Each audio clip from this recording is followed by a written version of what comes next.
നമസ്കാരം.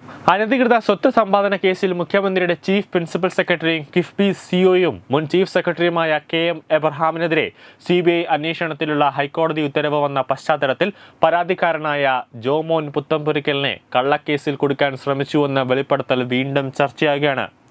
ദൈവത്തിന്റെ സ്വന്തം വക്കീലെന്ന ജോമോൻ പുത്തംപുരയ്ക്കലിന്റെ ആത്മകഥാ പുസ്തകത്തിലെ പരാമർശങ്ങളാണ് വീണ്ടും ചർച്ചയാകുന്നത്. 2022 ഈ പുസ്തകം പുറത്തിറങ്ങിയത്.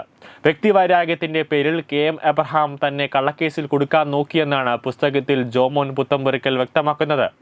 ധനകാര്യ വകുപ്പ് അഡീഷണൽ ചീഫ് സെക്രട്ടറി ആയിരിക്കെ KM എബ്രഹാം PWD കെട്ടിട വിഭാഗം ചീഫ് എഞ്ചിനീയർ ആയിരുന്ന M പെണ്ണമ്മയും ചേർന്ന് വ്യക്തിവൈരാഗ്യത്തിൽ തന്റെ പേരിൽ കള്ളക്കേസ് കൊടുക്കാൻ ശ്രമിച്ചു. ഒടുവിൽ പരാജയപ്പെട്ടു എന്നാണ് പുസ്തകത്തിൽ പറയുന്നത്. KM എബ്രഹാം വരവിൽ കവിഞ്ഞ സ്വത്ത് സമ്പാദിച്ചതിനെതിരെ വിജിലൻസ് അന്വേഷണം നടത്തുവാനുള്ള തന്റെ ഹർജിന്മേൽ തിരുവനന്തപുരം വിജിലൻസ് കോടതി special judge A Badaruddeen 2016 October 7 ഉത്തരവിട്ടിരുന്നു. കൂടാതെ PWD കെട്ടിട വിഭാഗം ചീഫ് എഞ്ചിനീയർ ആയിരിക്കെ പെണ്ണമ്മ വരവിൽ കവിഞ്ഞ സ്വത്ത് സമ്പാദിച്ചതിനെതിരെ പരാതികളിൽ 4 വിജിലൻസ് അന്വേഷണങ്ങൾക്ക് മുഖ്യമന്ത്രിയും പൊതുമരാമത്ത് മന്ത്രിയും 2016 ഓഗസ്റ്റ് 30 ഉത്തരവിട്ടിരുന്നു. ഈ വ്യക്തിവൈരാഗ്യത്തിന്റെ പേരിലാണ് താൻ വാദിയായ കേസിലെ പ്രതിയായ ചീഫ് എഞ്ചിനീയർ പെണ്ണമ്മ 2016 നവംബർ 2 എനിക്കെതിരെ ഒരു പരാതി ധനകാര്യ വകുപ്പ് അഡീഷണൽ ചീഫ് സെക്രട്ടറി KM എബ്രഹാമിന് നൽകിയത്. പരാതി കിട്ടിയ അന്ന് തന്നെ ധനകാര്യ പരിശോധന നടത്തുവാൻ KM എബ്രഹാം ഉത്തരവിട്ടിരുന്നുവെന്നും പുസ്തകത്തിൽ വ്യക്തമായി പറയുന്നുണ്ട്.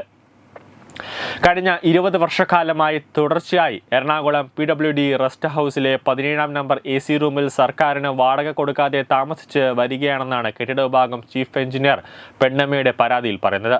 താൻ വാദിയായ കേസിലെ പ്രതി KM എബ്രഹാം തനിക്കെതിരെ അന്വേഷണം നടത്തിയാൽ എങ്ങനെ നീതി ലഭിക്കുമെന്നും ജോമോൻ പുത്തംപുരയ്ക്കൽ ചോദിക്കുന്നുണ്ട്. സത്യസന്ധമായി എങ്ങനെ അന്വേഷണം നടത്താൻ സാധിക്കും?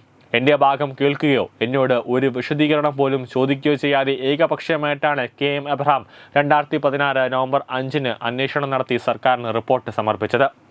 ധനകാര്യ പരിശോധന അന്വേഷണ വിഭാഗം ബന്ധപ്പെട്ട രേഖകൾ പരിശോധിച്ചതിൽ നിന്നും 11/9/2000 മുതൽ 30/9/2016 വരെയുള്ള തുടർച്ചയായ കാലയളവിൽ എറണാകുളം PWD റെസ്റ്റ് ഹൗസിലെ 17-ാം നമ്പർ AC മുറിയിൽ താമസിച്ച വകയിൽ 13,69,570 രൂപ വാടക ഇനത്തിൽ കുടിശ്ശിക നൽകാനുണ്ടെന്നും അതുകൊണ്ട് തന്റെ സ്വത്തുകൾ റവന്യൂ റിക്കവറി നടത്തണമെന്നാണ് സർക്കാരിന് നൽകിയ റിപ്പോർട്ടിൽ പറയുന്നത്. അതേസമയം 13 ലക്ഷം രൂപ വാടക കുടിശ്ശിക അടയ്ക്കാനുണ്ട് എന്ന് കാണിച്ച് സംസ്ഥാന സർക്കാർ തനിക്ക് ഇന്ന് വരെ നോട്ടീസ് നൽകുകയോ മറ്റ് നടപടികൾ സ്വീകരിക്കുകയോ ചെയ്തിട്ടില്ല എന്നും പുസ്തകത്തിൽ പറയുന്നു. CBI അന്വേഷണത്തിൽ വിശദീകരണവുമായി KM എബ്രഹാം കഴിഞ്ഞ ദിവസമാണ് രംഗത്ത് വന്നത്. കിഫ്ബി ജീവനക്കാർക്ക് അയച്ച വിഷുദിന സന്ദേശത്തിലാണ് നിലപാട് വ്യക്തമായി പറഞ്ഞിരിക്കുന്നത്. അതായത് പരാതിക്കാരനായ ജോമോൻ പുത്തംപുരയ്ക്കൽ അനധികൃതമായി റെസ്റ്റ് ഹൗസ് ഉപയോഗിച്ചതിന് ധനകാര്യ വകുപ്പ് സെക്രട്ടറി ആയിരിക്കെ പിഴ ചുമത്തിയതാണ് തന്നോടുള്ള ശത്രുതയ്ക്ക് കാരണമെന്നാണ് KM എബ്രഹാം പറയുന്നത്. ഇയാൾക്കൊപ്പം മുൻ വിജിലൻസ് ഡയറക്ടർ ജേക്കബ് തോമസും ഒപ്പം ചേർന്നു. ജേക്കബ് തോമസിനെതിരെ 20 കോടി രൂപയുടെ ക്രമക്കേട് ധനവകുപ്പ് സെക്രട്ടറി ആയിരിക്കെ കണ്ടെത്തിയിരുന്നു. കോടതി അന്വേഷണത്തിന് ഉത്തരവിടും മുമ്പ് എല്ലാ രേഖകളും പരിശോധിച്ചില്ല എന്ന സംശയവും KM എബ്രഹാം ഉയർത്തുന്നുണ്ട്. ഭാര്യയുമായി ബന്ധപ്പെട്ട മുഴുവൻ ബാങ്ക് രേഖകളും പരിശോധിച്ചിട്ടില്ല. കൊല്ലത്തെ വ്യാപാര സംശയം സഹോദരന്മാരുൾപ്പെടെയുള്ള കരാറിന്റെ അടിസ്ഥാനത്തിലാണെന്നും എല്ലാത്തിനും ബാങ്ക് രേഖയുണ്ടെന്നും പറയുന്ന KM എബ്രഹാം CEO സ്ഥാനത്ത് നിന്നും രാജിവെക്കേണ്ടതില്ല എന്നും സന്ദേശത്തിൽ വ്യക്തമാക്കിയിരുന്നു. മുഖ്യമന്ത്രി പറയുമ്പോൾ മാത്രമേ രാജിവെക്കുകയുള്ളൂ എന്ന ഉറച്ച നിലപാടിൽ നിൽക്കുമ്പോൾ KM എബ്രഹാം മാത്രമല്ല മുഖ്യമന്ത്രിയും CBIയുടെ ചോദ്യം ചെയ്യലിൽ അഥവാ CBIയുടെ റഡാറിൽ വരും ദിവസങ്ങളിൽ വരാനുള്ള സാധ്യത കൂടുതലാണ്. കാരണം മുഖ്യമന്ത്രിയുടെ ചീഫ് പ്രിൻസിപ്പൽ സെക്രട്ടറിയാണ് KM എബ്രഹാം, അതായത് മുഖ്യമന്ത്രിയുടെ വലം കൈ. KM എബ്രഹാം എന്തൊക്കെ തട്ടിപ്പുകൾ നടത്തിയിട്ടുണ്ടോ അല്ലെങ്കിൽ എന്തൊക്കെ തട്ടിപ്പുകൾ നടത്തി വരുന്നുണ്ട് അതെല്ലാം മുഖ്യമന്ത്രിയുടെ അറിവോടെയായിരിക്കുമെന്നത് യാഥാർത്ഥ്യമാണ്, അതൊരു വസ്തുതയാണ്. അതുകൊണ്ട് തന്നെയാണ് KM എബ്രഹാമിനെ അറസ്റ്റ് ചെയ്താൽ അത് നേരെ പിണറായി വിജയന്റെ കയ്യിലേക്കും വിലങ്ങ് പിടിക്കാനുള്ള സാധ്യത തള്ളിക്കളയാനാകില്ല. ന്യൂസ് ഡെസ്ക് തത്തമൈ ന്യൂസ്.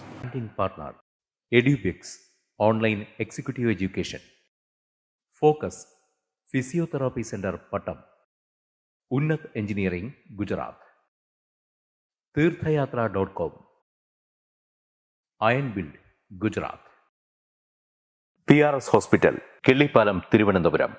5 തലമുറകളായി നിങ്ങൾക്കൊപ്പം. തുമ്പമൺ ശ്രീ വടക്കുംനാഥൻ ക്ഷേത്രം, അമ്പലക്കടവ്, പത്തനംതിട്ട. ശ്രീമദ് സ്കന്ദപുരാണ മഹാസത്രം 2025 മെയ് 11 മുതൽ 18 വരെ.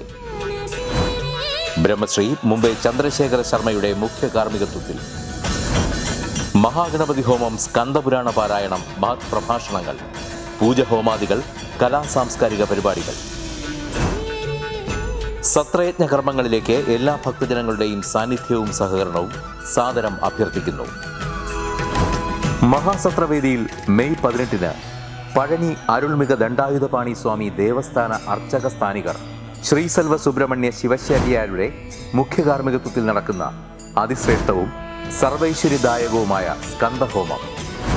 സ്കന്ദമഹാപുരാണ സത്രത്തിന്റെ ആദിമധ്യാന്തമുള്ള സമ്പൂർണ്ണ തത്സമയ കാഴ്ച തത്വമയി നെറ്റ്വർക്കിൽ.